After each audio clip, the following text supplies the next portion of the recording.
안녕하세요. 김호준입니다. 박항서 감독이 AFC U23 대회에서 베트남 팀을 이끌고 준우승을 했죠. 많은 언론들이 박 감독의 성과를 다루고 베트남에서 얼마나 큰 환영을 받았는지 보도도 했습니다. 두 가지 아쉬운 점이 있습니다. 생각해보면 우리도 2002년 그렇게 감격을 했었죠. 그런데 단순히 축구에서 이겨서 그랬나요? 그게 전부는 아니었습니다. 베트남 국민들은 왜 그렇게까지 감격했을까? 그 이야기가 빠졌죠. 두 번째, 2002년 당시 히딩크에게 고마워서 네덜란드 히딩크 동네까지 찾아가고 다큐도 만들어지고 했었습니다. 네덜란드 사람들은 기분이 좋았겠죠.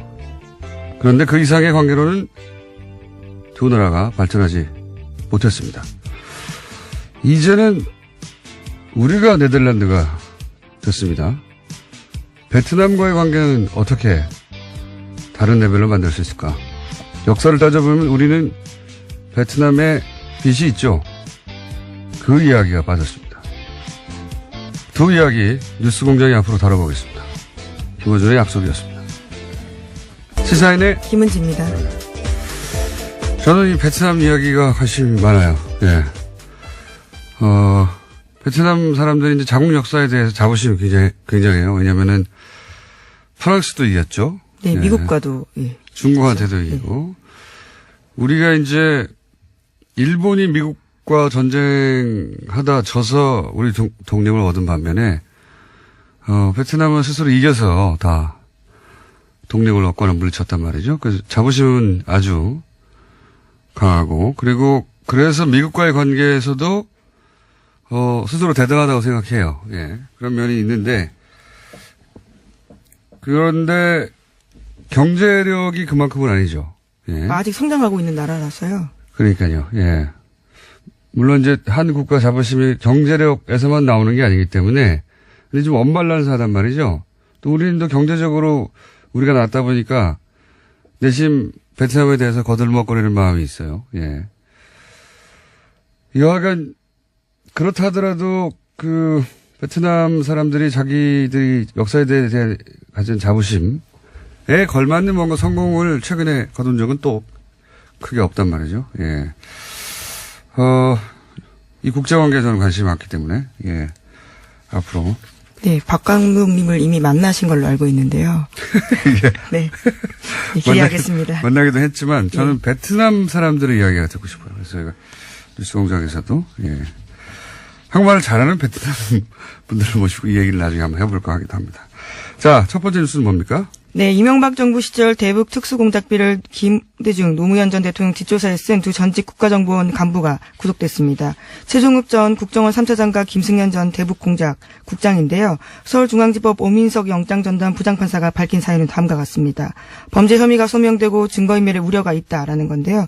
두 사람은 대북 업무에 쓰도록 책정된 대북공작금 10억 원가량을 빼돌려서요. 전직 대통령에 대한 근거 없는 풍문을 확인하는 데 쓴 겁니다. 저는, 원세훈 전 국정원장이 이명박의 최순실이다. 이렇게 생각이 드는 것이, 이게 다 원세훈 전 국정원장. 그렇죠. 뒤지다가 꼬리를 물고 나온 거예요. 그러니까, 원세훈 전 국정원장이 개인적으로 착복한 특활비, 혹은 뭐 개인적으로 이용한 특활비, 뭐 개인적으로 소이트로 임차했다든가 호텔에 이런 거 뒤지다 보니까 이 돈이 대북 공작금에서 나왔다. 그런데 이제 그 돈이 뒤지다 보니까 다른 데도 쓰였더라. 이명박 전 대통령 시절에 전임 대통령들 뒷조사에 쓰였더라. 근데 누가 했느냐 또 뒤지다 보니까 국세청도 등장하는 거예요. 네, 그렇죠? 네, 그렇습니다. 지금 피의자 신분으로 이현동 전 청장이 조사받고 있었는데요. 관련해서 또 다른 소식이 있습니다. 어제 SBS가 구체적인 정황을 보도했는데 정보 수집을 위해서 미국 국세청 직원에게 뇌물까지 줬다라는 겁니다. 그러니까요. 우리나라 특활비가 미국으로 건너왔어요. 네. 네, 미국 공무원 뇌물로 쓰였다라는 겁니다. 뇌물로 쓰이고 국세청 내부에 다른 인사들도 있겠죠. 혼자 있겠습니까? 예. 그리고 네.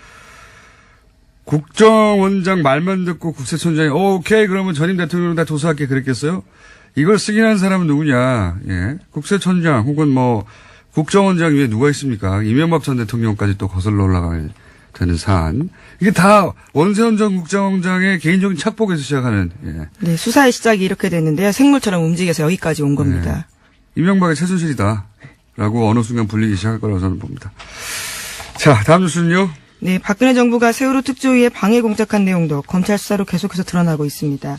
이번에는 관련 문건이 나온 건데요. 세월호 선차조사에 협조하는 대신에 소위 박근혜 대통령의 7시간을 조사하지 말아달라고 하는 제안이 담겨 있습니다. 두 가지 중요 사안을요, 거래하려고 한 겁니다.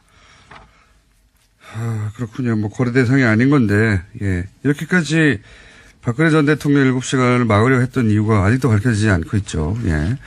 뭐 시술일 것이다, 뭐 여러 가지 얘기가 많지만, 이렇게 막으려고 했고, 자, 이걸 막고 싶으니까 이제 청와대 비서실장의 지휘 아래 어제까지만 하더라도 이제 정무수석.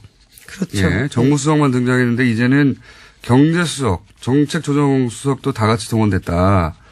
그리고 이병기 실장이 총괄했다는 것은 국정원도 동원됐다는 뜻이에요. 예. 네, 전임 국정원장이었습니다. 예, 그때도 말이 많았죠. 국정원장 하다가 바로 어떻게 비서실장을 오느냐. 그래서 국정원을 장악하려고 하는 손에 쥐고 있으려는 의도가 강하다 뭐 이런 얘기를 했었는데 더군다나 이병기 비서실장은 그 유명한 이해창 후보 시절의 총풍 사건. 네. 예, 북한에 총 쏴달라고 돈 준 사건의 주역이었는데 이때 국정원이 어떤 역할을 했냐. 세월호 특조위 방해 때. 이것도 밝혀져야 될 대목이고요.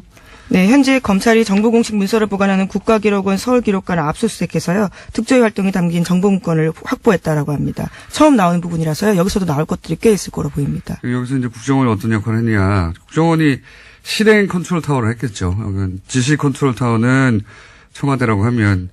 그리고 가장 아랫단에는 일베가 있었어요. 당시에. 일베는 광화문에 이제 세월호 단시간은 유가족들 찾아가서 그 앞에서 치킨 피자 먹기 이런 거 네, 있지 소위 않습니까? 폭식투쟁이란 것들을 했습니다. 굉장히 모욕적인 방식이었는데요. 이건 사람이 할 짓이 아닌 거죠. 예. 최근에 벌레 소년인가요? 예. 네, 온라인에서 꽤 화제가 됐습니다. 예, 화제를 의도적으로 만들어낸 거죠. 예.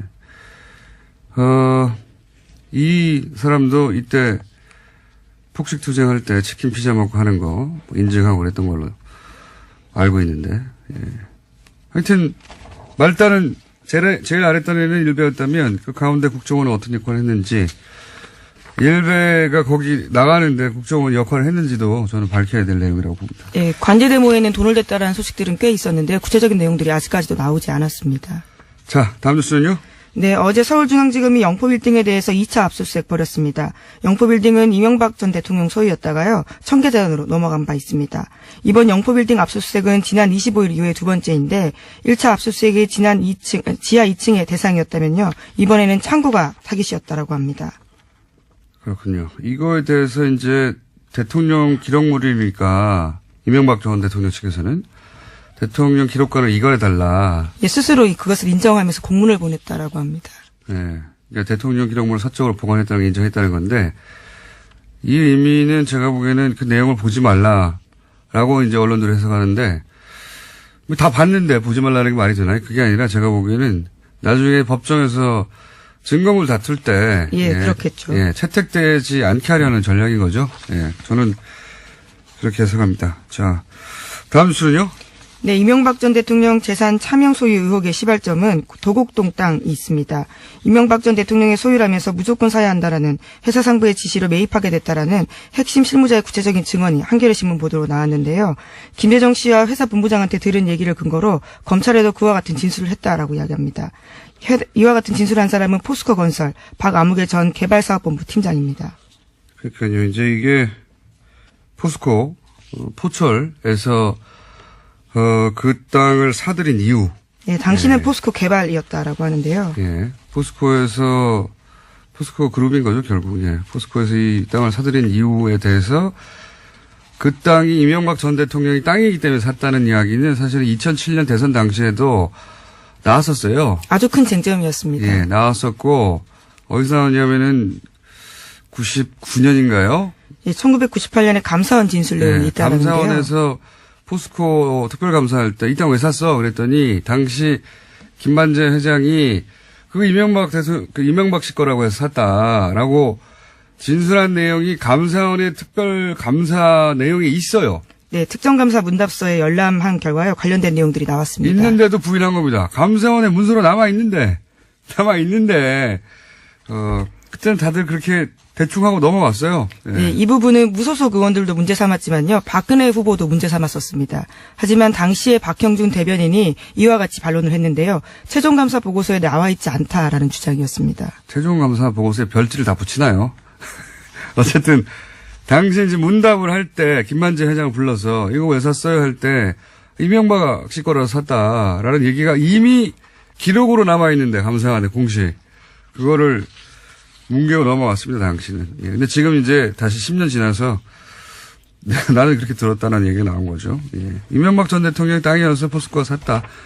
사실 도곡동 땅이 이 BBK, 다스 다 연결되는. 그렇죠. 예. 왜냐면 이 돈을 팔아서 다스로 들어가고 다스로 들어간 돈이 다시 BBK에 들어가고 그 돈이 다시 주가 조작에 쓰였거든요. 예, 차명 의혹의 시작점 같은 곳입니다. 그러니까 이 땅의 주인이 끝에 주가 조작의 주범인 거예요. 예, 그렇게 연결되는 건데 그 얘기 이제 다시 원점으로 돌아가서 나오기 시작했습니다. 자, 다음 뉴스는요.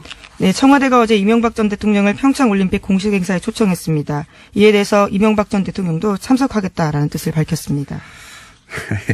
재밌습니다. 저는 내부 갈등이 있었을 거라고 봅니다. 왜냐하면은 참석해서 이 올림픽은 내가 유치한 거야라고 하는 모습을 보여주고 싶은 욕망이 있을 것이고. 지난 기자회견에서도 그 이야기를 했었습니다. 예, 그래서 올림픽까지 유치한 MB를 올림픽 직후에 이렇게 조사하면 되겠느냐고 하는 어떤 국민 여론, 동정 여론을 일으키고 싶은 욕망이 있을 것이고 또 한쪽에서는 왜 현 정부에 이용되느냐, 정치보복 아니라고 하는 그런 프로파간다에 이용되는 것이다. 내부적으로 저는 이 왈가왈부 했을 거라고 봐요.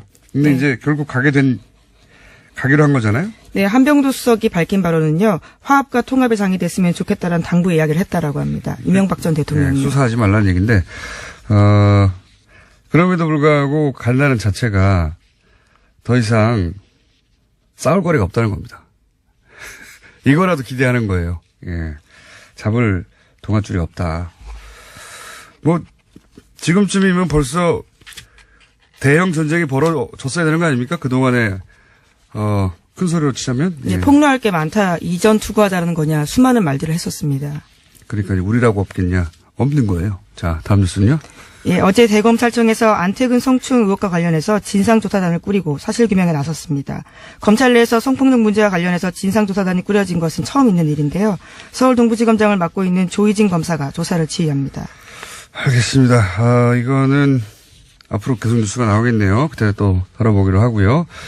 오늘은 미니가 하나 있어가지고 5분까지밖에 못하겠네요. 뉴스를. 자, 다음 뉴스는 뭡니까? 네, 국민의당이 오는 4일로 예정됐던 전당대회를 취소했습니다. 전당대회 참석자, 그러니까 대표당원의 당정 문제가 불거진 걸로 취소 이유를 들었습니다. 제가 어제 예언했지 않습니까, 이거? 네, 국내 유일하게. 예. 정치인의 언어는 해석기를 따로 돌려야 되거든요. 예. 저는 이럴 줄 알았습니다. 예. 일단 저의 예언 성취 기록관에다가 보관해 주시고요. 아, 그런 기록관이 있습니까? 보관해 주시고, 이게 말이 안 되는 거였거든요.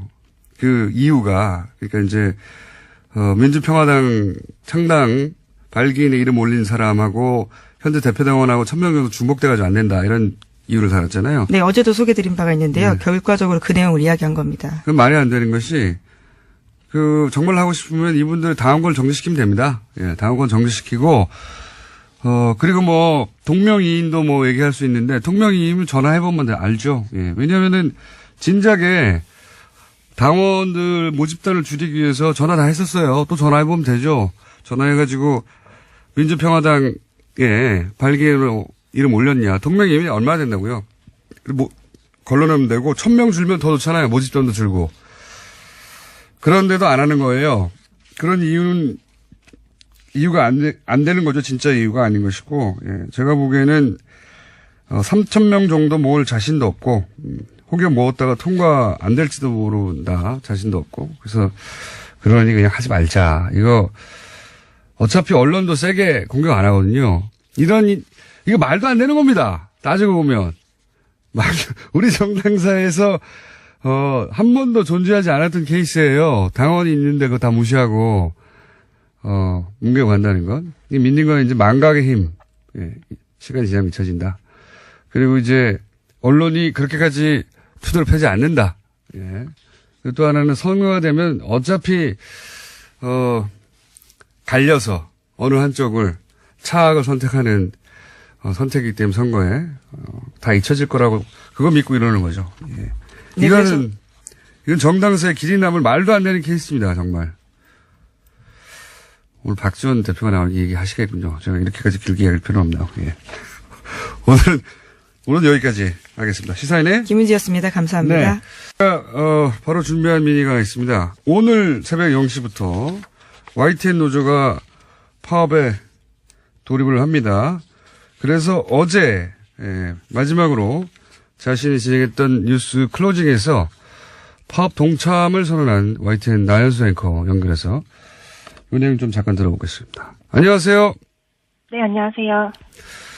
자, 뉴스 생방송 하시다가 클로징에서 파업하게 돼서 이제 못 뵙게 됐다고 얘기하셨는데 요 생방송에서 요 내용을 말씀하신 이유가 뭡니까? 파업을 선언했다고 저는 생각하진 않고요. 예. 원래 이제 앵커들이 뭐 하루 휴가를 가더라도 자리를 비우게 될 때는 시청자분들께 어떤 사유 때문에 앵커의 얼굴이 바뀌었는지를 설명을 하도록 저희 회사는 하고 있습니다. 아, 그렇군요.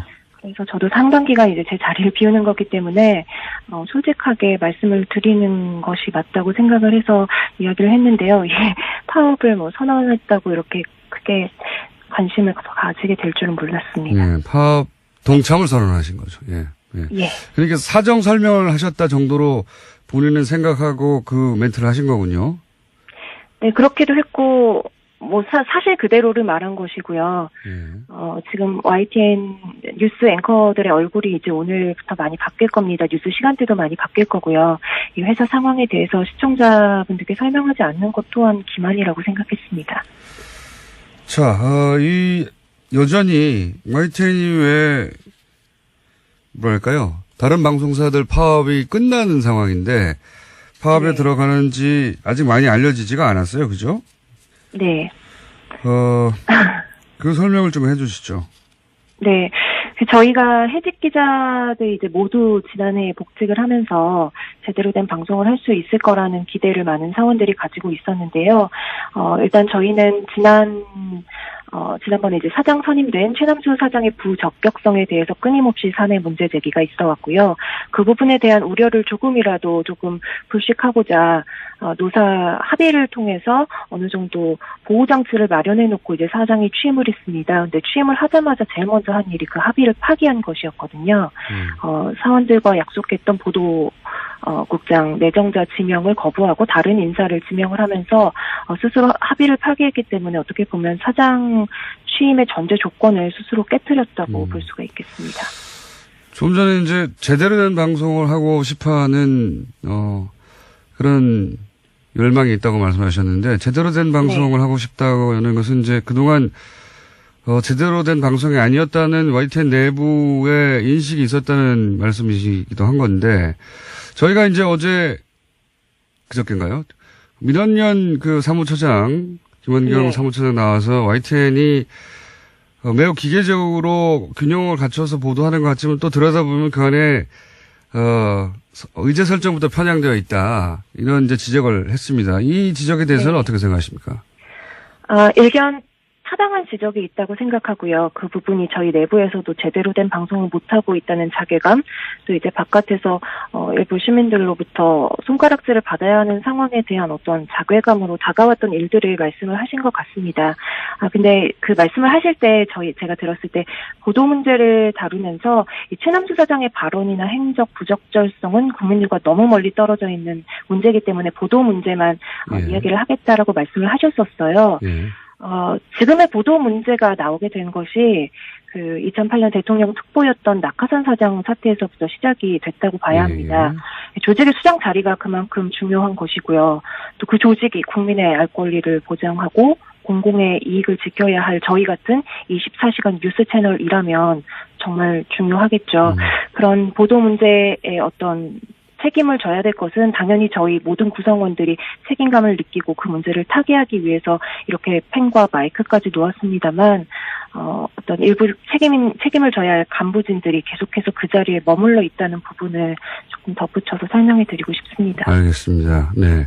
민전연에서는 이제 조직 내부의 문제보다는 그렇게 해서 보도되는 내용에 대한 이야기를 했는데 그게 결국은 조직이 그렇게 편향되어 있기 때문에 그런 결과가 나온 것이라고 이제 그래서 조직이 이런 또 문제 있는 사장에 의해서 그대로 유지되면 똑같은 내용이 나올 테니 이제 파업을 하시는 거다 이렇게 제가 이해했는데 예. 그런데 YTN 총파업이 제가 기억하기로 세 번째인데 네. 이번에 파업의 어떤 찬성률은 어떻습니까? 저희 세 차례 파업 가운데 가장 높은 찬성률을 기록했고요. 그렇군요. 거의 80%에 육박하는 찬성률로 가결이 되어서 노조 집행부조차도 예상하지 못했던 반응이었습니다. 심지어 이 파업 찬반 투표는 최남수 사장이 노사 합의를 파기하기 이전에 치러진 투표였거든요. 그럼에도 불구하고 이 정도의 찬성률이 나왔다는 것은 그만큼 공정방송에 대한 내부 열망이 굉장히 높이 올라와 있고 저희 기자들로서는 이번이 정말 마지막 싸움이고 여기서 물러나면 이거는 회사 존립의 문제다라는 위기의식을 가지고 있다고 보고 있습니다. 외부에서 느끼는 것보다 YTN 내부 구성원들 훨씬 더 심각하다고 생각하는 거군요. 예. 네, 그렇습니다. 알겠습니다. 이 파업 때문에 YTN을 즐겨보시던 분들은 왜 시간대도 달라지고 사람도 달라졌나 싶으실 텐데, 이 파업을 어쨌든 지켜볼 수밖에 없는 외부 청취자들, 일반 국민들에게 혹시, 이 파업에 동참하기로 한 장본인 중에 한 사람으로 뉴스를 멈추고라도 하고 싶은 말씀이 있으면 마지막으로 해주십시오. 네, 제 또래 기자들 중에 YTN 보면서 기자 꿈꾼 사람들 많을 것 같습니다. 이 사태가 벌어지기 전에 YTN은 살아있는 뉴스, 깨어있는 방송이라는 저희 슬로건 그대로 정말 제대로 된 방송을 해보겠다는 열의가 가득한 기자들이 모여있는 조직이었거든요. 네, 저희 기자 6명이 해직이 되고 리포트를 해야 할 기자들이 대량 징계를 받으면서 시청자 신뢰를 잃는 게 한순간이라는 걸 저희가 너무 무섭도록 느꼈습니다. 지금 TV 틀어보면 공중파 나오고 홈쇼핑 나오고 종편 다 지나가고 맨 마지막에 YTN 나옵니다. 그만큼 저희의 존재감이 잊혀진 건 아닐까 저는 요새 외로움을 많이 느끼는데요. 그래도 저희 조직은 언론사 체육대회 할 때도 항상 유니폼에 공정방송 새기고 달리는 조직이고요. 사내 게시판에는 지금도 하루에도 몇 개씩 개인 성명, 기술 성명이 올라오고 있습니다. 저희의 이런 진정성을 좀 믿어주시고 관심을 가져주시고 적극적으로 목소리 내서 응원을 해주시면 좋겠습니다. 저희는 꼭 공정방송 찾아서 돌아와서 다시 진짜 뉴스 하겠습니다. 알겠습니다. 앵커들이 다 이렇게 말을 잘하나요? 고맙습니다. 예, 주어 수로가 딱 담았네요. 오늘 말씀 감사합니다. 네, 많은 관심 부탁드립니다. 감사합니다. 네, 지금까지 YTN 나연수 앵커였습니다. 부제로는 머리끄댕이도 등장했다가 최근에는 동시상영. 예. 세 사람이 동시에 얘기하는 3원 중계밭 방송 같다 해가지고. 더불어민주당의 박영선 의원 나오셨습니다. 네, 안녕하십니까. 네, 자유한국당의 나경원 의원 나오셨습니다. 안녕하십니까. 네, 오래간만입니다. 지난주에 제가 개인적으로 모친상을 당해서 참 나오지 못했고요. 박영선 의원님께는 이 자리를 빌어서 문상에 와주신 것을 감사드립니다. 아이고, 별 말씀을요. 뉴스공장팀은 안 오셨던데. 안 왔더라고요, 문자가. 오지 말라는 뜻인 줄 알고 안 갔습니다, 저희는. 아시면서도 안 오시는 분이 있으십니다. 홍준표 대표요? 네, 홍준표 대표 안 오셨더라고요. 그분은 정말 못 말려요. 홍준표 대표하고 사이가 안 좋으시잖아요, 그죠? 굳이 방송에서 말씀 더 이상 안 드리겠습니다. 네, 사이가 안 좋으신 걸로 알고 있고요. 사이가 안 좋은 것이 아니라 우리가 생각이 많이 다른 거죠. 그래서 사이가 안 좋아졌죠. 사이가 안 좋아서 생각이 다르다기보다는. 자, 거기 여기까지 하고. 그래서 저희가 일주일 건너뛰었기 때문에 밀려있는 여러 가지 숙제들이 많이 있습니다. 시간 순으로 할까요? 밀렸던 것부터? 아니면 최근 것부터 할까요? 역순으로. 그거야 사회자 맘이죠. 알겠습니다. 네. 그러면은 시간 순으로 하겠습니다. 시간 순으로 제일 거슬러 올라가면은 나경원 의원님이 핫 했을 때가 있습니다. 핫. 예. 아이스하키 단일, 남북 단일팀 구성 문제로. 그래서, 이 자격을 박탈해야 된다. 올림픽위원 자격. 뭐 청원도 올라가고 그래서 청와대에 20만 명이 넘었습니다. 아니, 그거는. 자, 이제 일단 본인 입장 말씀해 주시고요.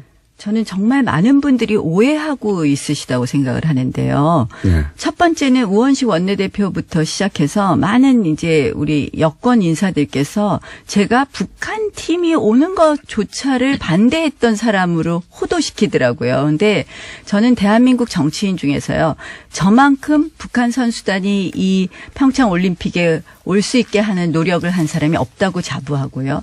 또 정말 오랫동안 평창 올림픽과 패럴림픽의 성공을 위해서 노력한 사람이 없다고 생각합니다. 제가 왜냐하면 국제장애인 올림픽 IPC 집행위원 전 세계의 집행위원은 10명밖에 없습니다. 그걸 저도 선거를 나가서 당선된 다음에 정말 그 IPC 집행위원으로서 또 제가 IOC의 장애인 스포츠위원회 위원입니다. 그래서 그러한 여러 가지 자격으로 평창 올림픽과 패럴림픽 성공을 위해서 정말 애썼고요.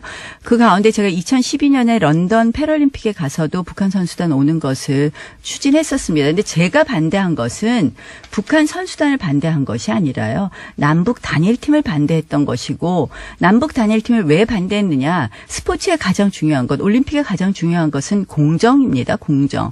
이것을 공정에 반해서 급박하게 우리 선수들의 기회를 박탈한 이 아이스하키 단일팀은 반대할 수밖에 없었고 그것을 그러면 제가 어떻게 해서 이 아이스하키 단일팀은 무산시키고 다른 방법으로 북한 선수들이 온다든지 이런 식으로 하는 것이 맞겠느냐. 제가 할 수 있는 일은 저는 국제 스포츠계에 여러 가지 제가 인맥이 있기 때문에 그 의사를 전달하는 거. 우리 국민들도 70% 가까이 또 어떤 여론조사는 80%더라고요. 반대하시는 것을 표시하는 수밖에 없었기 때문에 시간을 많이 제가 주시네요. 예, 왜냐하면은 이제 메일을 보냈는데요. 충분히 이제 공격을 많이 예, 온라인에서 저는 받았고. 사실 많은 부분이 오해가 있고 그 오해를 우리 여권의 그 정치 지도자들이 상당히 그런 오해를 만들어냈다 이렇게 생각을 눈이 합니다. 동그래져가지고 지금. 제가 좀 저는 아니 이 부분은 정말 억울한 거예요. 알겠습니다. 저만큼 올림픽과 패럴림픽의 성공을 위해서 정말 저 자부합니다. 정치인 중에서 저만큼 근데 열심히 일한 제가 알겠습니다. 저 입장에서는 좀 이랬어요. 목입니다.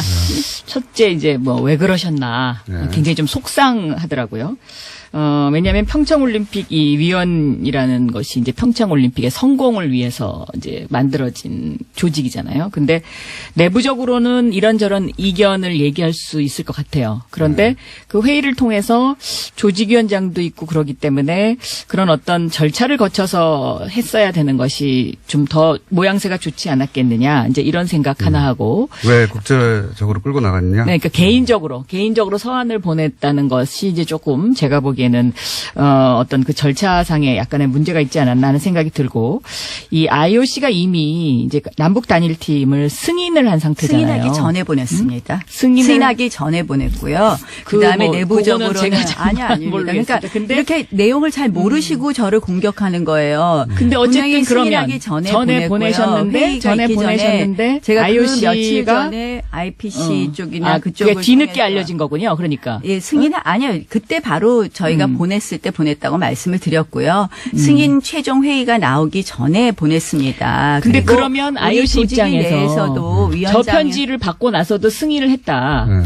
그렇다면 그러니까 이거는 IOC는 제가 보기에는 IOC의 IOC가 이 올림픽의 목적이 궁극적인 목적이 평화에 있다. 그리고 저는 그 여러 가지를 해석할 수 있다. 올림픽이라는 것이 고대부터 올림픽 기간 동안에는 서로 정쟁을 자제하고 그렇죠. 휴전을 하자라는 이 정신이 아니, 계속 이어지고 있고 그 정신에 반대하는 게 아닙니다. 그다음에 또 하나는 네. 작년 11월 달에 유엔이 이 평창 올림픽 휴전 결의안을 만장일치로 채택을 했거든요.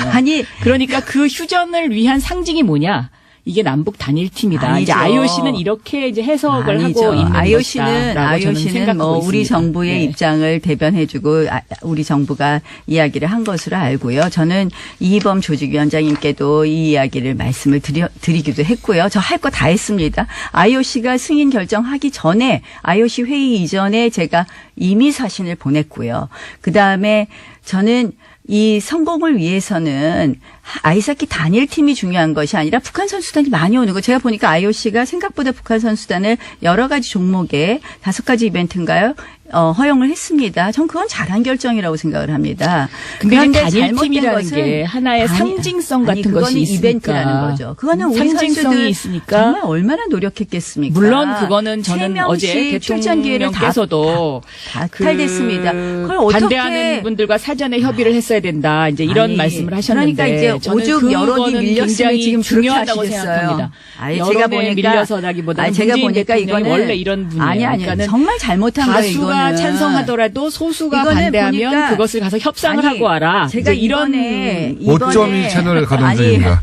이번에 이 전체적으로 평창 올림픽과 관련된 여권의 여러 가지 행사를 보면은 전부 문재인 정부 공약을 문재인 대통령 공약 이행을 위해서 무리하게 밀어붙이는 거예요. 마식령, 그다음에 금강산 이게 다 보면 공약에 있더라고요. 남북 단일팀. 아니 제가 언제 북한 선수단 오는 거 반대하나요? 저는 패럴림픽도요. 공약이라는 것은 지키기 아니, 위해서 근데 중요한 얘기하는 것은 것이고 공약을 위해서 그 공약이라는 한마디로 것이 이 부당하게 선수들의 희생을 강요했고요. 그러니까 오죽했으면 저런 발표를 하셨겠습니까? 근데 제가 보니까 저를 갖다가 아니 왜 호도하는지 왜 오해하시고 그렇게 얘기하시는지 정말 자, 그러면은 답답하더라고요. 가장 호도하는 지점은 어디입니까?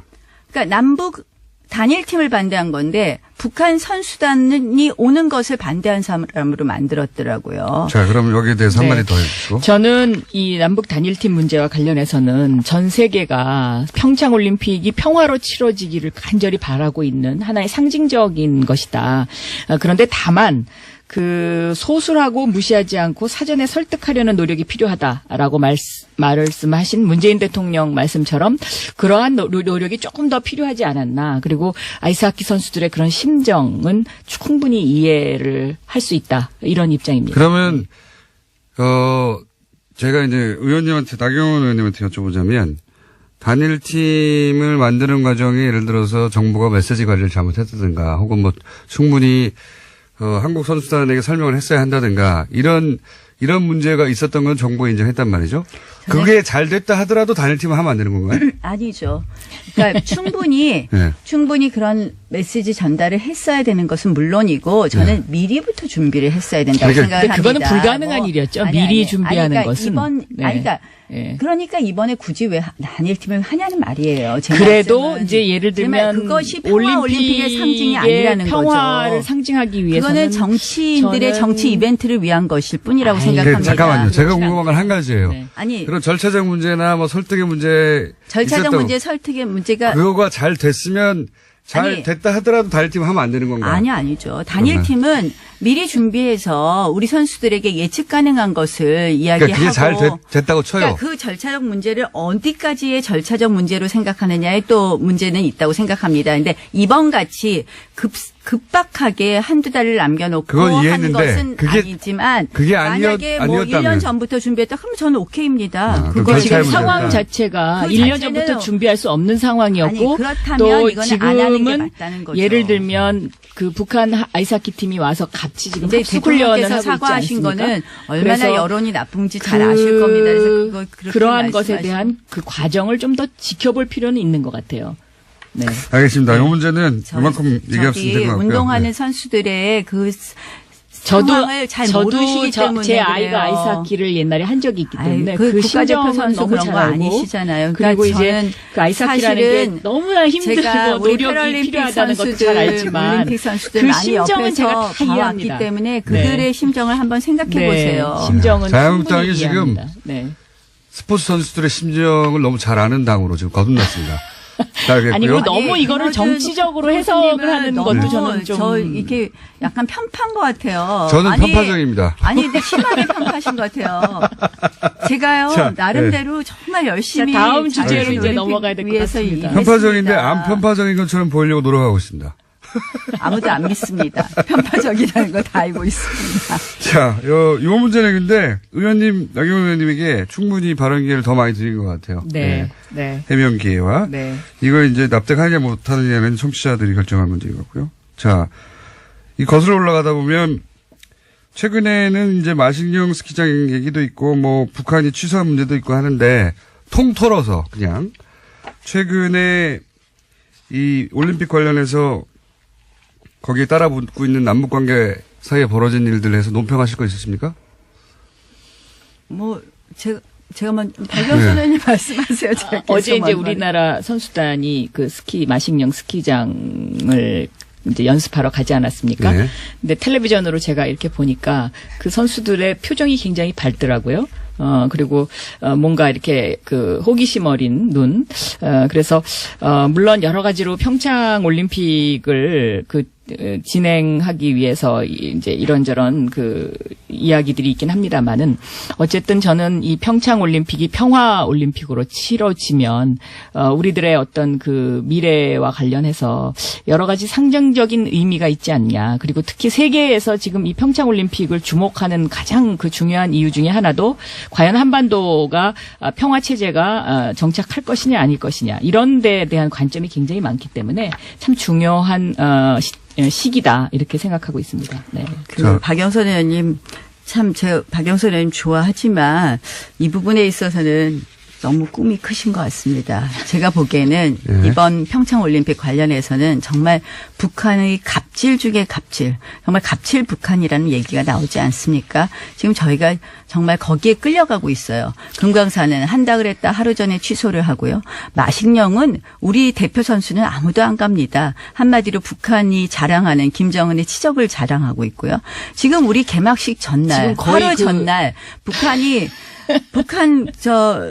군 창건 기념일을 4월 15일마다 매년 행사하던 걸 올해 2월 8일로 갑자기 바꿔서 하루 전에 열병식을 하고 있습니다. 듣는 것 같은 아니 그러면 결국 그 열병식을 하고 나서 평화올림픽이 과연 될 수 있느냐.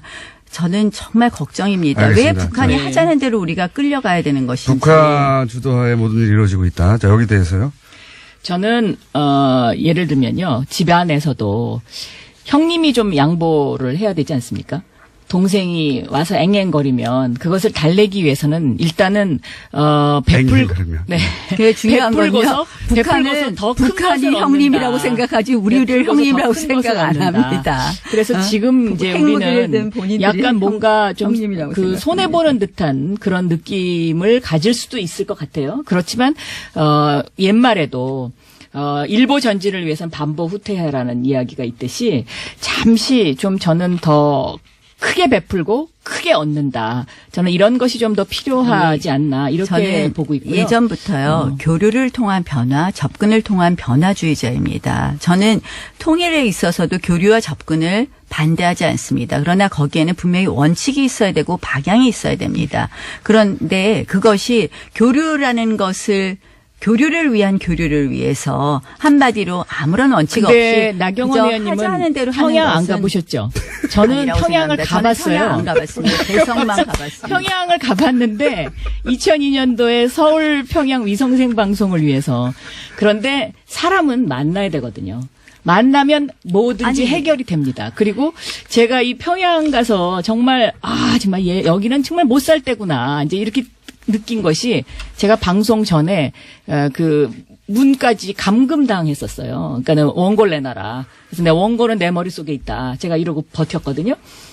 그런데 그런 곳입니다. 그렇지만 제가 보기에는 어쨌든 한반도의 평화 정착을 위해서는 형님 나라인 우리 대한민국이 지금 이 평창올림픽을 평화적으로 끌고 가서 이것을 세계의 어떤 그 상징적인 것으로 만드는 것 이것이 더 큰 대의다라고 생각합니다. 네, 열병식을 한번 보시죠. 여기까지 하고 요사는 걱정됩니다. 네. 자, 최근에 이제 두 분이 마침 또 여성 의원이라 이 사안에 관심이 많으실 것 같은데 서지현 검사를 통해 드러난 이제 이 성추행 의혹 그리고 폭로 요건에 대해서 혹시 두 분이 각자 하실 말씀 있으면 시간 드리겠습니다.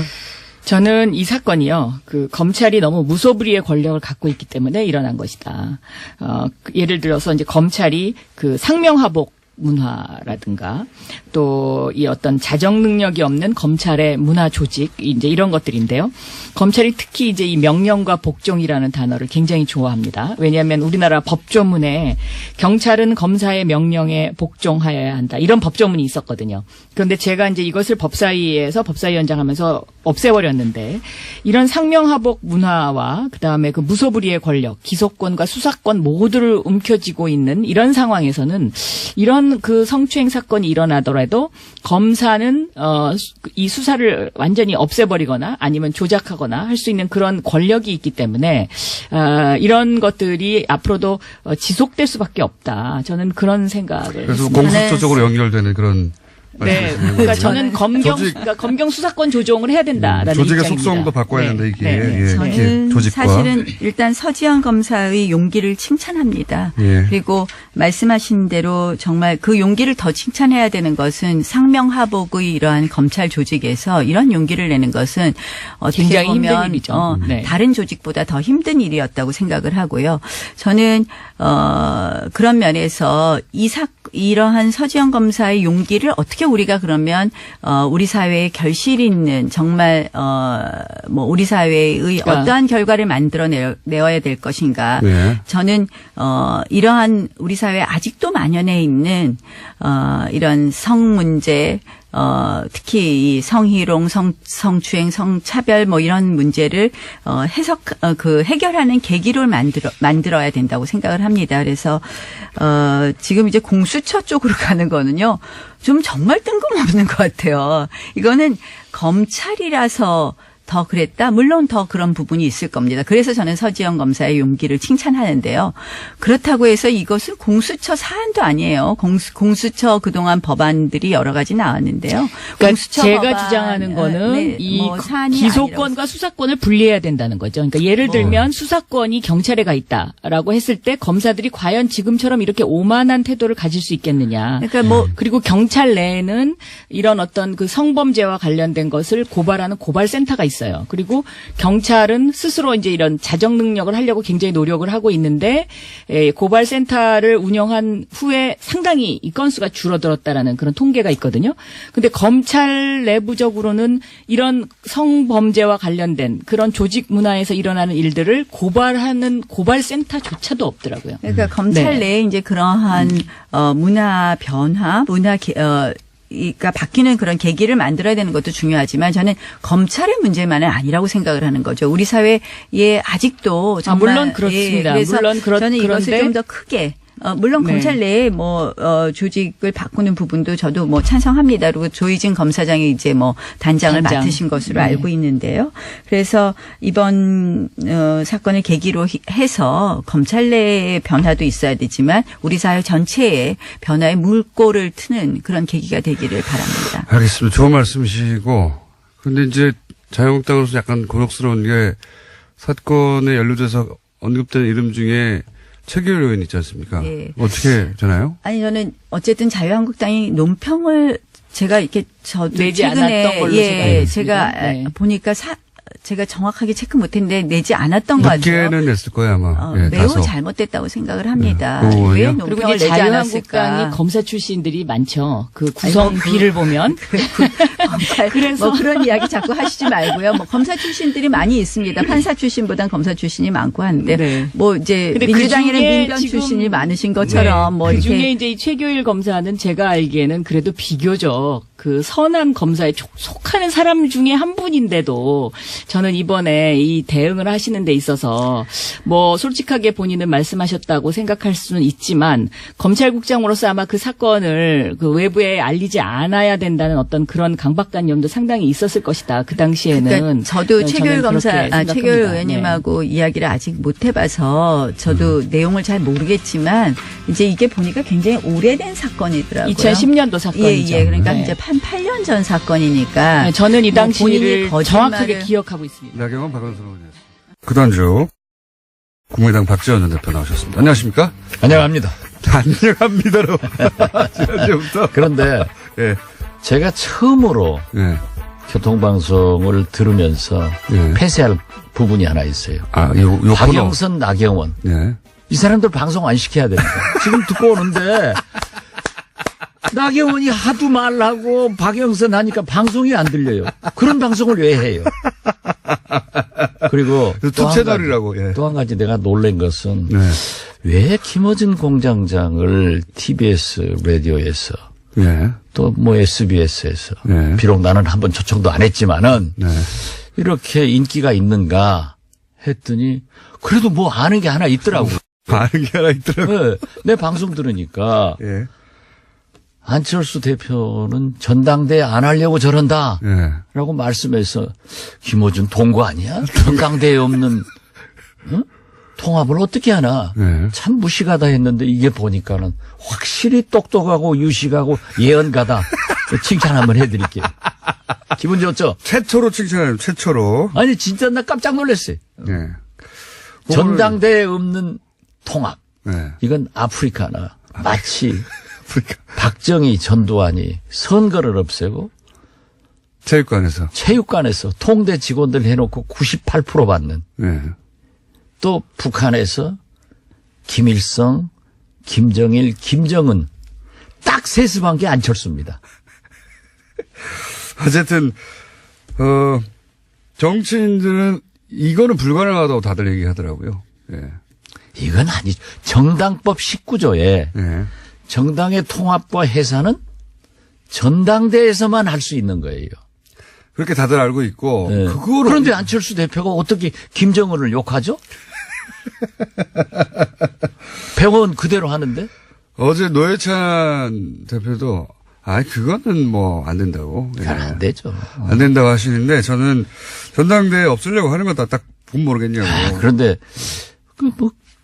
그런 거라도 아니까 여기서. 그런 거라도 하니까.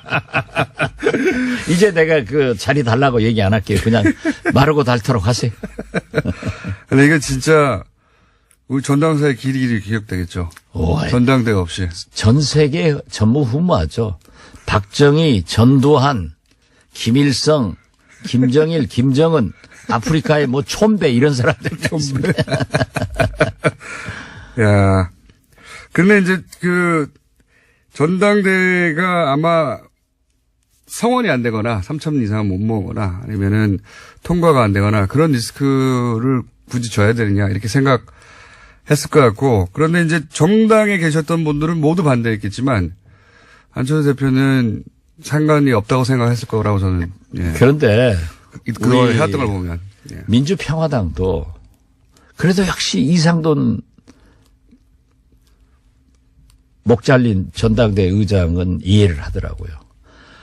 전당대회를 하건 하지 말건 대표당원을 어쩌건 그냥 놔둬버리면 되지. 저렇게 뭐 간섭하니까는 엄포 놓으니까 저런 짓 해서 어제 언론에 보세요. 하루 종일. 이건 무리수는 진짜 무리수. 안철수의 새정치는 제가 이미 조종을 울렸다. 이거는 두고두고 본인의. 예. 이거 이제 끝났죠. 서울시장? 구청장도 안 돼요. 어쨌든, 안철수 대표 정치를 하는 한 이 사안은 계속 꼬리포처럼 그렇죠. 달라붙겠죠. 우리 정당사의 길이 기록될 거예요. 이거는 용팔이 전당대, 정운갑 전당대, 안철수 전당대도 없는 전당대. 그게 전당대회가 아예 없었으니까, 이거 상상을 못하니까 다 정치인들은 이거 안 된다고 했는데, 안 할 거라고 했는데 한 거죠. 예, 이거 정말 골 때리는 일입니다. 그러면, 중재파들은 어떻게 합니까? 중재파들도 기분을 안 좋나 보더라고요. 중재파들은 뭐 솔직히 조금 움직이고 있는 건 사실이에요. 예. 우리 쪽으로. 그래요? 예. 근데 민주평화당으로 오겠다고 하는 사람들도 몇 사람 계시고 아직도 계산하는 사람들도 계시는데 저는 그렇게 생각합니다. 정치인, 지역구 의원은요. 거듭 말씀드리지만 자기가 중요한 게 아니에요. 유권자, 민심이 중요한데 지금 다 호남 지역구 아니에요?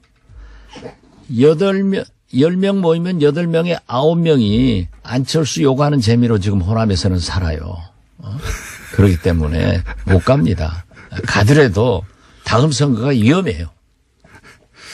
그래서 어쨌든 고민을 하고 있겠지만 결국은 뭐 시간의 문제일 뿐 합류하게 될 것이다. 저는 그렇게 봅니다. 민주평화당이. 그리고 또 어제 박주선 부의장하고 수차 전화를 했는데 또 어제 저녁에 박주선 부의장이 저는 시청 못했어요. 네. 병원에 있어서 이 TV조선 강적들에 출연해가지고 나도 깜짝 놀랐어요.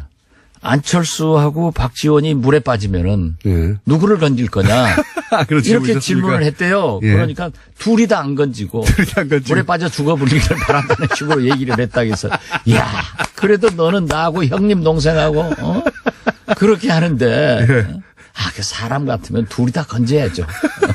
어떻게 생명이 물에 빠져 죽게 그러면서 그 이유가 뭐랍니까? 자기는 보수다. 그리고 보수라고 말할 만한 정치 이력이죠. 예. 그 이력이 그렇죠. 예. 그리고 그 유승민을 만나보니까 예. 햇볕 정책을 반대하는 것도 아니고 호남을 반대하는 것도 아니더라 하고 높이 평가하는 걸 보면은 어제 그 강적들은 지난 주말에 녹화한 거거든요. 제가 출연해 보더라도 그때의 심경을 지금 오늘로 어제로 해놨기 때문에 오늘 결정하는데 그게 좀 발목을 잡지 않을까 하는데 박주선 부의장도 상당히 어제 저하고는 얘기가 잘 됐다. 그런데 사람 마음 알겠어요? 그렇죠. 안철수 대표도 제가 그렇게 믿었는데 전당대도 안 하고 통합하는. 그래서 내가 요즘 연설하러 다니면요. 제가 안철수 잘못 본 거 사과드립니다. 판단 잘못하게 한 여러분께 사과드립니다 하고 다녀요. 송기석 의원이 저희 뉴스공장에 나와서 저는 비서실장이어서 사실은 안철수 대표 입장을 이제 강변하고 대변할 줄 알았는데 한 중간쯤 오셨더라고요. 꼭 그 통합된 당으로 간다는 보장은 없고 본인이 그때 가서 결정하겠다는 정도로 이렇게 비서실장이신데 그렇다고 이제 물론 민주평화당에 합류하겠다는 말씀도 안 하시긴 했지만 그렇다고 통합되는 당에 바로 간다는 결정도 하지 않은 것으로 보이더라고요. 송기석 의원하고 참 친해서 내가 야자 하면서 혼도 많이 냈어요. 너 그러면 안 된다. 대표님은 대부분 다 야자하시나요? 네가 광주 국회의원인데 예. 5.18 정신, 광주 정신을 훼손하는 사람들하고 어떻게 같이 가느냐. 그런데 사실 애석한 게 저는 뭐 잘 되리라고 기도하고 있습니다만은 내일 모레 2월 8일 10시 10분에 대법원 선고가 있습니다. 그렇죠. 네, 그렇기 때문에 개인적으로 굉장히 네, 저도 참 잘 돼서 의원직을 계속하기를 바라는데 그 판사 출신이기 때문에 양심은 있죠. 그래서 저도 저한테도 그랬어요. 저 간투겠습니다. 그리고 이건 절차적으로 문제가 충분한 많다고. 소통도 하지 않고 저하고 얘기 안 한 거 알거든요. 잘못했습니다. 그러나 자기가 대법원 선고를 앞두고 잘 될지 못 될지 모르는데 안철수 대표하고 지금까지 관계가 있었는데 인간적 의리를 끊어버리기가 너무나 가슴 아픕니다. 해서 야 도둑놈하고 인간적 의리가 중요하냐. 정의로운 광주 정신을 지키는 게 중요하냐. 안철수 도둑놈은 아니에요. 마음이 좀 도둑하고 똑같지. 중재파는 개별 행동을 할 수도 있다는 말씀이시네요. 지금까지는 단일 행동을 하겠다고 했는데. 그런 개별 행동 할 거예요. 결국은. 제가 알고 있기로는 상당한 호남 중진 두세 사람이 아직도 잔류하자. 안철수하고 통합하자 하는 생각을 가지고 있고 나머지 김동철 의원 말씀하시는 겁니까? 저는 얘기하지 않았습니다. 또 한 분 계십니다. 또 한 분이요? 예. 성이 주씨인가요? 예? 또 한 분은? 주씨요? 예. 잘 모르겠습니다. 알겠습니다. 그 두 분은, 통합에 어떻게든 합류하는 쪽으로 마음을 기우신 듯한 인터뷰들이 있더라고요. 주승용 의원은 그런 의사를 표시했지만, 예. 김동철 의원은 성격상 예. 잘 몰라요. 저하고 예. 제가 청와대 비서실장 할 때 행정관에서 비서관으로 승진시켰고, 예. 권노급은 보좌관을 했기 때문에 수십 년 알고 지내요. 예, 수십 년. 그렇지만, 김동철 대표의 성격은 네. 하루에 예. 냉탕, 온탕만 왔다 갔다 하는 게 아니라 냉탕 10탕을 12번씩 왔다 갔다 하니까 그때 들어봐야 알아요. 아무도 예측할 수가 없군요. 예. 예. 그런데 굉장히 정의로운 사람이기 때문에 저는 광주 5.18 정신을 훼손하는 일은 결코 없을 것이다. 이렇게 말씀드립니다. 그렇게 되면은 MB 얘기 좀 합시다. MB 얘기요? 네. 그럼 민주평화당은 어떻게 됩니까, 그러면? 창당 잘 되고 있나요? 장당 오늘 또 이 방송 끝나면 저는 여수로 KTX 타고 내려가요. 네. 오늘 정당의 요건인 서울, 경기, 광주, 전남북 시도당 창당대회를 해가지고 2월 6일 날 하는데 잘 됩니다. 분위기가 좋습니까? 아, 좋습니다. 아, 지금 보세요. 그 요즘 여론조사. 항상 웃으시니까. 아니요. 네. 여론조사 어제 나온 걸 보면은 우리가 3%였던데 네. 7%로 올랐더라고요. 그래요? 네. 아직 전 못 봤는데. 7%로 잠시 후에 오르고. 듣습니다. 네. 그리고 물론 이 국민의당과 바른정당을 합쳐놓으면 약 11% 되더라고요. 네. 그 11% 나온다. 그러지만은 제가 자꾸 말씀드립니다만은 야권 통합, 동서화합 이렇게 물으면은 다 지지합니다. 그런 효과가 그런데 우리는 자꾸 국민의당 반대파, 호남당 이렇게 물으면서 부정적인 민주평화당 예. 이러니까 그래도 7%가 오른 거 보고 몇 명입니까, 그러면? 처음에 딱 창당될 순간에. 우리 의원들이요. 예, 숫자를 말씀해 주세요. 지금 현재 확실하게 서명한 사람은 박주선 부의장은 200만 원까지 냈는데 예. 자기가 받는다고 하면은 17명입니다. 17명. 예. 그런데요. 예. 연연할 필요 없어요. 그럴 필요 없다. 예, 개문 발차하면 다 온다. 결국은 다 오게 되겠다. 그럼 다 오게 되는 시점은 올림픽 이후? 올림픽 그럴 지금? 거예요. 예. 우리가 창당하면은. 창당하면. 그리고 아니 의원들이 예. 법을 만드는 사람이고 지키는 것은 잘 안 지킨다고 사회적으로 비난을 국민들로부터 받지만은 전당대회도 없는 통합을 보고 어떻게 그 전당대. 불의한 예. 당에 남아 있겠어요. 그 전당대회를 안 하는 건 진짜 상상하기 힘든 일인데 어쨌든 그렇게 됐습니다. 이건 완전히 세계적 기네스북에 오르는 일이에요. 정당사에 기록되고. 예. 보통은 이제 과장이신데 이건 맞습니다. 이게 기네스북에 오를 만한 일이긴 합니다. 아니, 나는 칭찬해 주니까 나한테 과장한다고요? 방송 시작하기 전에 나보다 과장해서 말하라고 얼마나 꼬드기고 말이지. 저러니까 공장장 믿지 마세요. 청취자 여러분, 박지원을 믿으세요. 자, 이명박 전 대통령이 올림픽 개편막식에 초청장을 받고 본인이 참석하겠다고 했어요? 예. 왜 그랬다고 보십니까? 참석해야죠. 그래도 지금 현재 예. 우리나라 헌정사 얼마나 불행합니까? 전직 대통령 예우를 받고 있는 대통령은 이명박 대통령 한 분입니다. 현존하는, 그렇죠. 네, 생존하는 대통령 중에서. 그런데 곧 그게 박탈될 건데 네. 마지막 행사 해야죠. 마지막 행사. 그러니까 MB의 3대 빅 이벤트가 지금 기다리고 있는데 첫째, 평창 동계올림픽 개막식에 참석한다. 예. 두 번째, 서울중앙지검 앞에서 기념사진 찍는다. 세 번째, 서울구치소로 향하는 모습 사진 찍는다. 이게 기다리고 있는 거예요. 그래 가야죠. 3대 이벤트입니까? 3대 이벤트죠. 이제 그 딱 제가 맞을 테니까 이번에는 제가 맞으면은 진짜 박수 쳐드릴게요. 예. 박수만 칠 게 아니라 커피 한 잔 사세요. 알겠습니다. 그런데 최근의 뉴스로는 김대중 전 대통령 뒷조사를 대북 공작금으로 했다. 이 뉴스도 계속 타고 있습니다. 저는요. 예. 어제 SNS에다도 페북에다도 올렸습니다만은 땡큐 MB입니다. 땡큐 MB. 진짜 이번만은 MB한테 감사하고요. 어떤 의미에서 감사합니다. 왜냐하면요. 예. 지금도 이 보수 우파 일베들이 김대중 대통령이 수조 가지고 있다. 뭐 미국에 숨겨놨단 말 뭐 많죠? 미국에 있다. 부동산이 있다.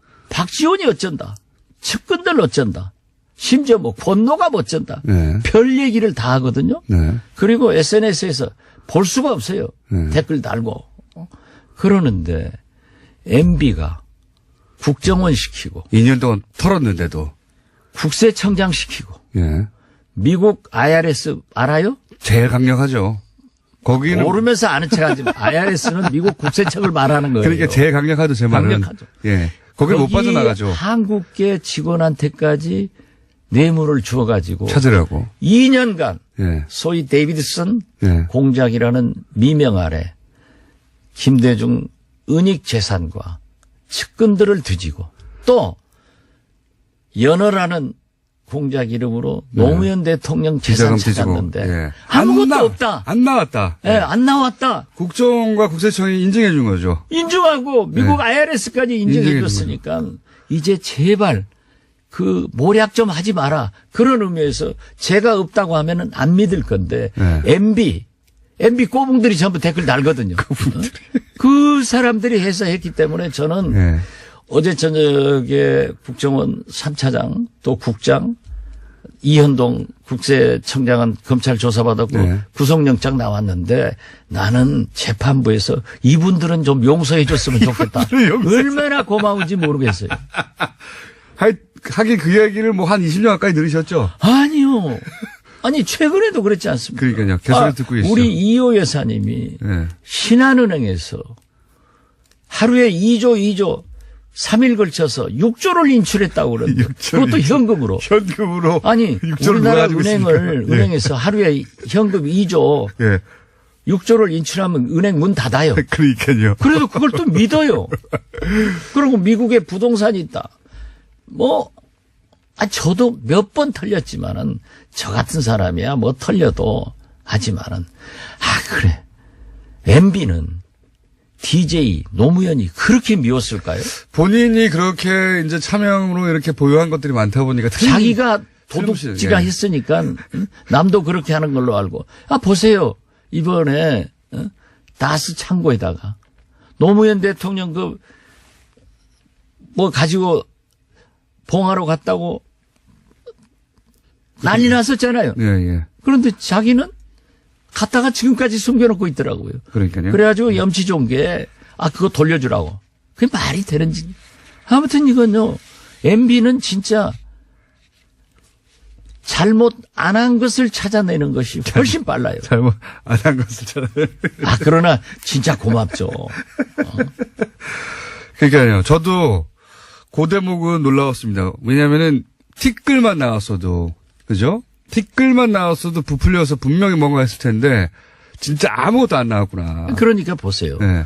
대북 공작금으로, 데이비드슨 작전, 네. DJ를 위해서, 연어작전, 노무현 대통령, 또 흑금성, 네.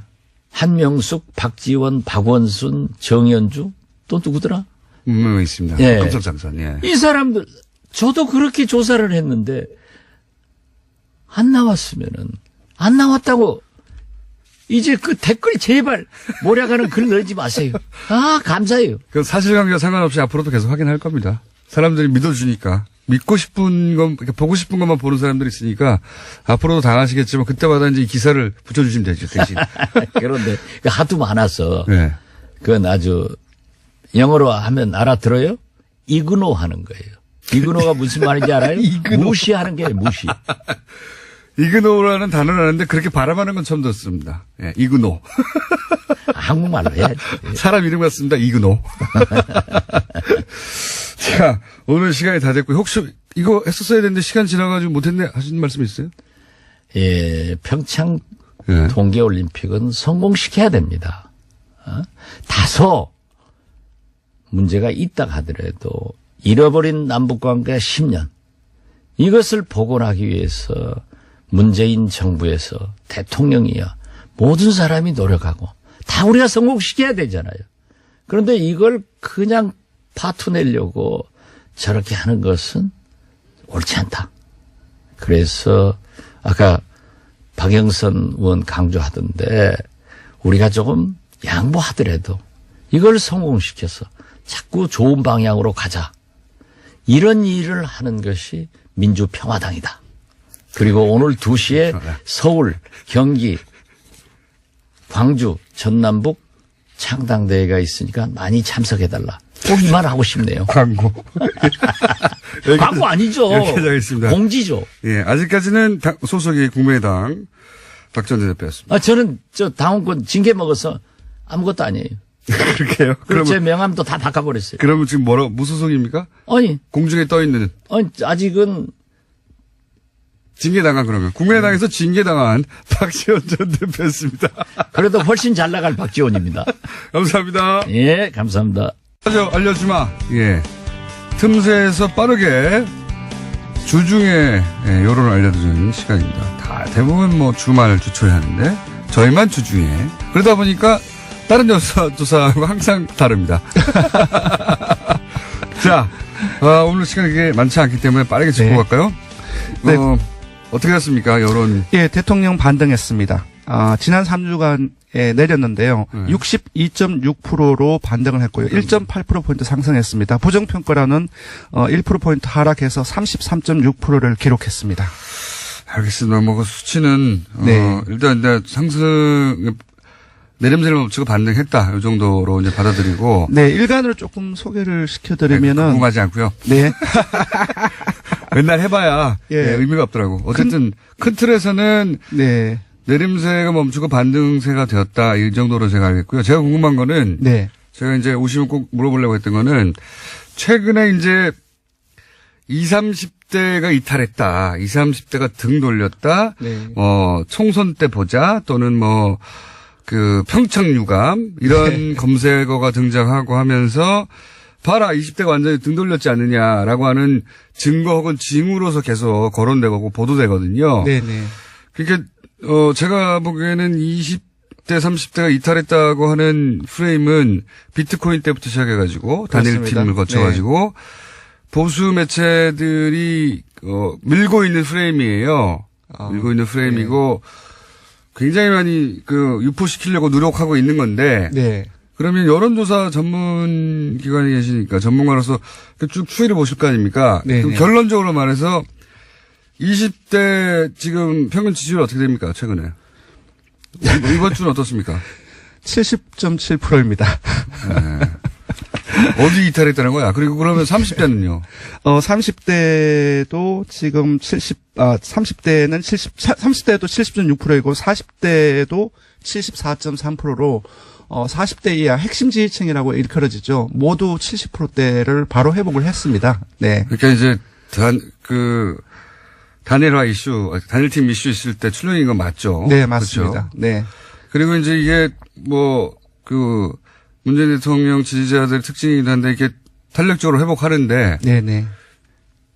70%대로 다 회복됐거든요. 왜냐하면 20대가 예. 좀 남북 관계 그리고 안보 문제에 있어서 보수적 성향을 가지고 있다 할지라도 그것은 상대적인 보수성이고 예. 그리고 사실 20대가 현 정부로부터 이탈한다 할지라도 야권으로 가기에는 상당히 그들의 어떤 지향성이라든지 괴리가 크기 때문에 상당히 20대가 민감합니다. 이동이 심합니다. 그래서 금방을 회복을 한 거죠. 사실상 60%대를 지난주 떨어졌는데 50%대 가는 거는 거의 없을 것이다라는 생각이 듭니다. 70%대 회복했는데 거꾸로 기정사실화하는 기사들이 많이 나와요. 왜냐하면 지난주에 저도 기자분들의 전화를 무수히 많이 전화를 받았는데 거의 반 이상이 20대, 30대 얘기였어요. 이탈했냐. 네, 왜냐하면은 왜 이탈했느냐. 이 네. 프레임이 네. 굉장히 보수가 원하는 프레임이거든요. 네. 이탈해라거든요. 이탈했다가 아니라 사실은. 예, 그래서 신문이라든지 포털 뉴스에 많은 정치 관계 어떤 분석 기사에서 20, 30대 얘기가 엄청 많이 많아요. 나왔습니다. 네. 그러니까 이탈은 기정사실화한 다음에 왜 이탈했냐를 분석하는. 네. 그거는 연불이거든요. 일종의. 네, 네. 이탈하길 바라는. 영원하는 연불 기사라고 저는 보는데 그런 걸. 예, 그런 프레이밍이 조금 있는 것 같아요. 네. 그래서 이제 그렇게 만들고 싶은 거죠. 네. 근데 사실은 수치는 그렇지 않다. 네. 그래서 궁금해서 여쭤봤어요. 하도 기사들이 말을 쏟아내니까. 그렇습니다. 실제 그런 거 여쭤봤더니 실제 수치는 그냥 70%로. 네, 그렇습니다. 예전처럼 돌아왔다. 이걸 네. 말씀드리고. 맞습니다. 그러니까 그런 프레임 좀 그만 좀 뿌리라는 겁니다. 제가 그렇게 말한다고 더 이상 안 뿌리고 그런 건 아니겠지만. 네네네. 정당 어떻습니까? 정당. 예, 정당지도 짧게 소개시켜드리겠습니다. 짧게 예, 하죠. 민주당이 48.5%로 다시 상승을 했고요. 한국당이 지난주에 19대 대선 이후 처음으로 20%대를 넘어섰는데요. 소폭 하락했습니다. 19.7%이고요. 바른정당이 5.8%, 정의당이 5.5%, 국민의당이 4.7%입니다. 그 전당대회 관련해서 많이 논란이 있었는데요. 29일 월요일에는 3.3%로 창당 후 최저치를 기록했고요. 예, 많이 이탈을 했습니다. 잠재정당 지지도 바로 넘어가면은 통합개혁신당이 1.6%포인트 하락해서 11%, 그리고 민주평화당이 아까 7%라고 말씀하셨는데 저희 지표로는 조금 하락을 해서 2.9%가 나왔습니다. 알겠습니다. 네. 이거는 양당 모두 창당을 한 다음에 창당한 이름으로 여론조사를 해봐야 이제 제대로 나올 것 같긴 한데, 어쨌든 참고하시라고 말씀드린 것이고. 예, 통합개혁신당을 지난주에 모든 지역에서 10%대를 넘었었는데요. 이번 주에는 이제 대구 경북이라든지 그 부산 경남 울산 그리고 호남에서 상당히 많이 빠져서 한 자릿수로 떨어졌습니다. 네, 20대도 16.4%에서 17.8%로 많이 떨어졌고요. 부정적인 뉴스가 너무 많이 나오니까요. 네, 이게 그렇습니다. 아직 전당대를 아예 안 한다는 뉴스가 나오기 전에 이야기니까. 근데 이제 언론들이 전당대를 안 한다는 게 어떤 의미인지 잘 전달을 안 하고 있어요. 이거 우리 정당사에 없는 일이거든요. 저로서는 오랫동안 이 당원 분야에 예. 있었던 사람으로서 네, 조사 개요를 말도 안 불러드리면은 되는 예, 이번 주중조사는 TBS 의뢰로 이번 주 월요일부터 수요일까지 4월 동안 전국 19세 이상 1,501명을 대상으로 했습니다. 유무선 전화면접 자동응답 혼용 방식을 실시했고 표본 오차는 95% 실수 플러스 마이너스 2.5%포인트, 응답률은 5.1%였습니다. 자, 재밌는 조사를 하나 했습니다. 그것마저 알려주면. 이명박 전 대통령이 참석하겠다고 선언을 했고, 정부도 당연히 초청을 했으니까 그랬던 네. 거고요. 그런데 이제 일반인들은 그러면, 네. 이명박 전 대통령이 평창올림픽 개폐식에 참석해야 하나요, 말아야 하나요? 찬성이 다소 높습니다. 48.2%가 나왔고요. 반대는 44%가 나왔습니다. 야, 또 박빙이네요. 네, 왜 그러냐 하면 제가 생각을 해봤더니, 예. MB 정부 때 유치를 했습니다. 그 발표가 2011년 7월에 나왔었고요. 네. 그리고 그래도 전직 대통령이지 않느냐. 네. 여러 의혹이 휩싸였지만. 그래서 호남도 찬성이 높고, 그리고 심지어 가장 그 진보적인 성향을 보이는 30대에도 네. 다소 찬성이 높습니다. 금방 말씀드린 두 가지 요인 때문이 아닌가 싶고요. 네. 네, 그렇습니다. 그러니까 의외에, 근데 그 찬성 반대는 그렇게 단순하게 진보 보수, 의 프레임이나 혹은 뭐 정당 프레임으로만 해석할 수 없다고 봅니다, 저는. 네. 왜냐면은 그래도 마지막 가는 길에 선물을 줘야 되지 않니? 이런 심리가 이 안에 있고 또 하나는 그런 심리보다는 그래도 네. 전직 대통령인데. 그게 이제 이 전문가들의 분석이고요. 이거 고민되거든요, 순간적으로. 순간적으로 내가 이명박 전 대통령을 좋아하진 않지만 그래도 말씀하신 대로 본인이 유치한 거니까 그건 네. 보게 해줘야 되지 않느냐 이런 이제 인간적인 네. 마음도 있지만 또 하나는 요렇게 한 다음에 감옥에 보내버려야지 이런 쌤통이다 이런 마음도 그 안에 복잡해요 이게. 그래도 평창이 국가적인 대사인데 그래도 평창은 잘 치러야 되지 않겠느냐 참석하고. 또 이제 정반대 쪽 많겠죠. 보수층에서 네. 일부는 이렇게 해서 이제 화합하고 그래서 이제 더 이상 이런 수사도 하지 말고 이런 마음으로 찬성을 누르실 분들도 있을 것이고요. 네. 굉장히 복잡한. 네. 이거 분석 한번 해봐 주세요. 수치는 그렇습니다. 전 동의하지 않습니다. 제가 지금은 시간이 없는데 제 말은 요걸 한번 분석해 달라. 알겠습니다. 예. 네. 다시 한번 말씀드렸지만 찬성 48.2%, 반대 44%였습니다. 0%였습니다. 잘 모름 갈등하다가 잘 모름 7.8%. 단순한 문제인데 잘 모름. 예. 여기까지 하겠습니다. 리얼미터의 권수정 조사 분석 실장이었습니다. 감사합니다. 고맙습니다. 진짜 폭발이었는데 외국인 나와서 동시 통역하는 줄 알았어요. 두 채널이 동시에 나왔어. 네. 두 목소리가 다 들립니다. 집중력이 강화되네요. 그리고 초등학교 1학년 아들이 라디오 고장났다고 목소리가 섞여 나온다고 그러는데.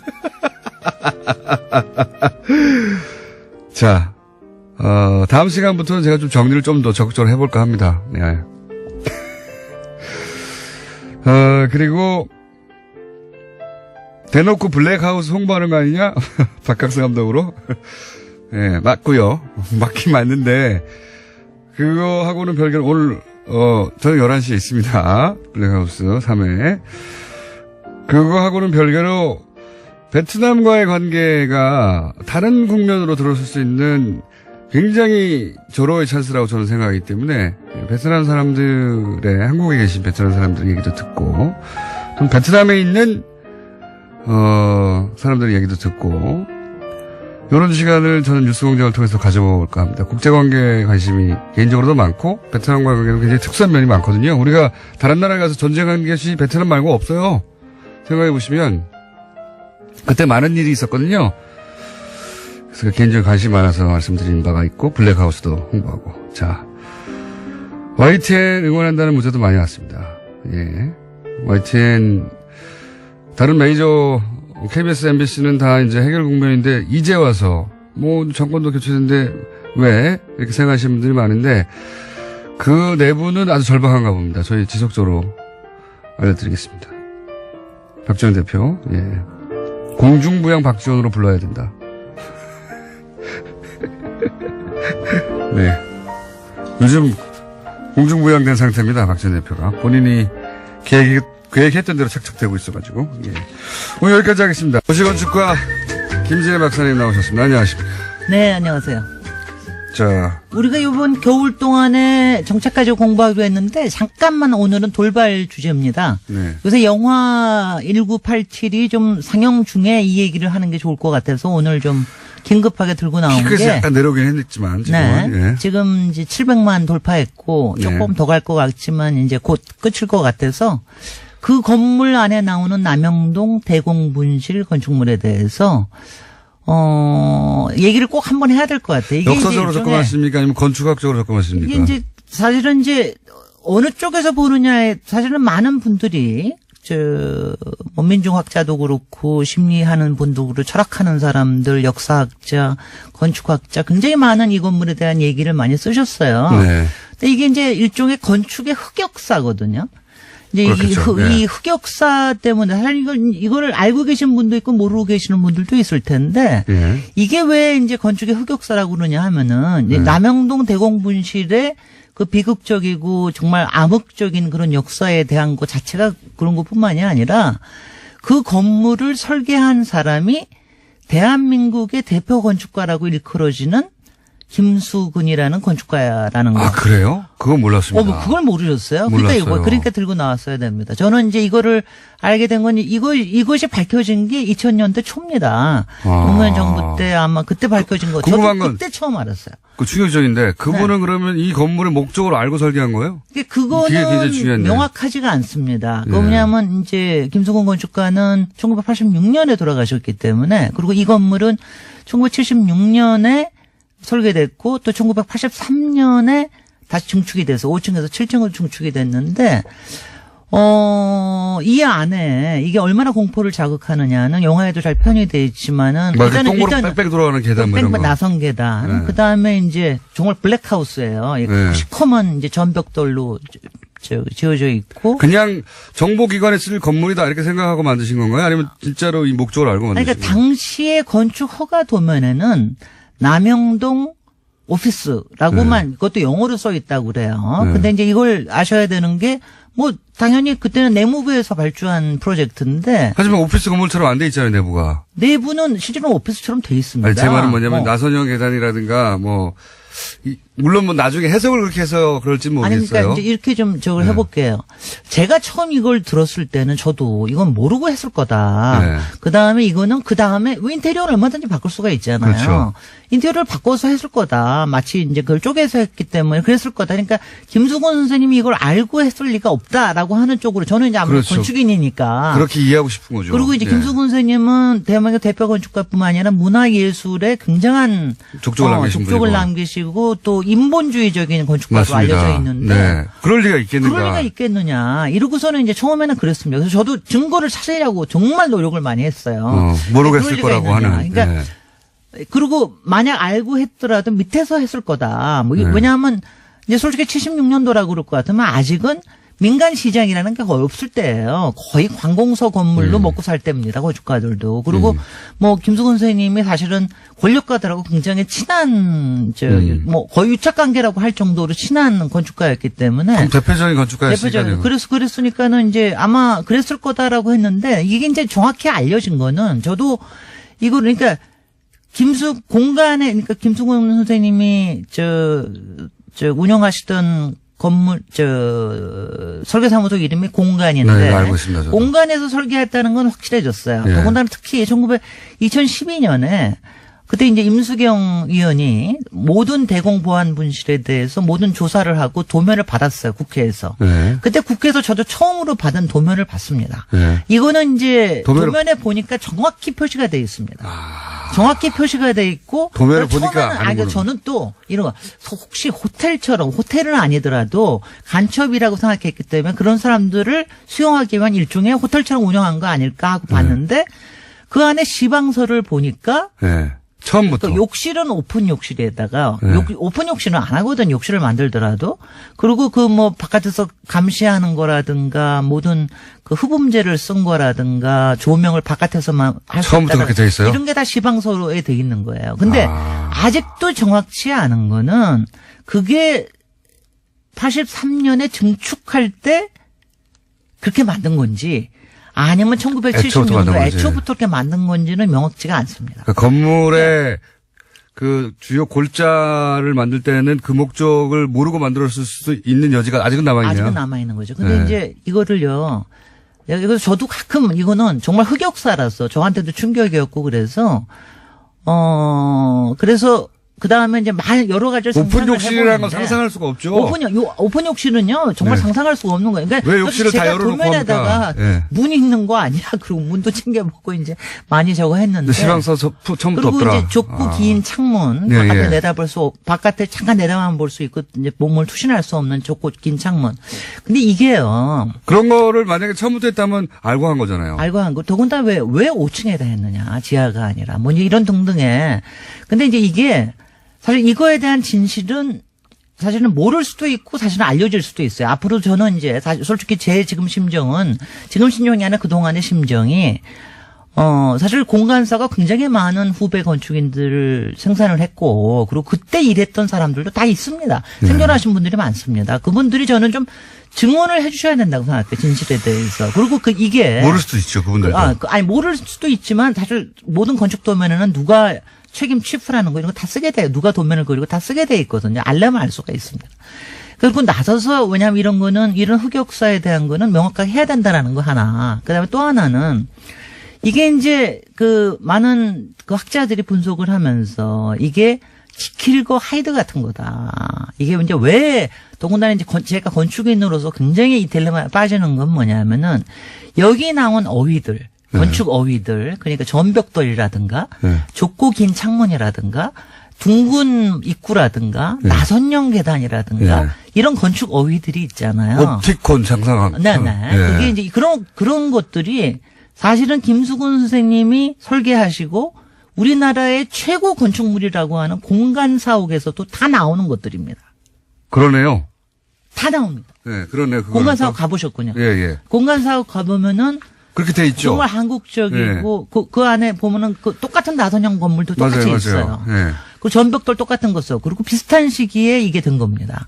그러니까 제가 이제 이거를 생각하면서 이제 딜레마를 많이 느끼는 거죠. 건축인으로서 사실 일반 시민들도 이게 어떻게 사용되느냐 하는 거에 따라서 공간의 어휘라고 하는 게 굉장히 폭압적으로 또는 굉장히 문화적으로 쓰일 수 있다라고 하는 이 딜레마. 그렇지만 그렇게만 절대로 이해가 안 되는 게 그 욕조를 문 없이 다 보이게 만들어 놓는다든가 창문 그러니까 사람이 사는 곳인데 창문이 그렇게 좁을 수가 없잖아요. 그렇게 만든다든가. 창문을 좁을 수는 있기는 있죠. 그거는 있기는 있는데 저는 근데 하여튼 그렇게 욕조를 아니요. 그러니까 뭐 저기적으로 건축적으로 뭐 그런 건물은 사실 많아요. 뭐 센터 사업에서도 그렇고 많이 저거 하는데 하여튼 분명히 공간의 손을 거쳐서 이게 나왔다고 하는 건 확실하고요. 그걸 결합하면 방음제라든가 이거 다 결합하면 바보가 아닌 이상 그게 시방서라는 거 시방서 그러니까 그걸 다 결합하면 바보가 아닌 이상 그 목적이 머리에 떠오르잖아요. 건축가라고 하는 거는 사실은 누가 어떤 팀장이 그거를 실무를 맡았건 간에 마지막에 대해서 책임지는 게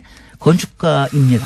근데 이런 책임감에 대해서 그야말로 지킬과 하이드 같은 일을 했다라고 하는 거. 그러니까 대한민국의 대표적인 건축물, 가장 최고의 작품이라고 하는 작품과 그다음에 정말 흑역사적으로 가장 암흑의 건물이라고 하는 이 남영동 대공분실이 같은 건축가의 손에 의해서 또 비슷한 건축 어휘에 의해서 만들어졌다고 하는 이것이 참 그렇습니다. 그래서 지금 이거 들으시는 분은요.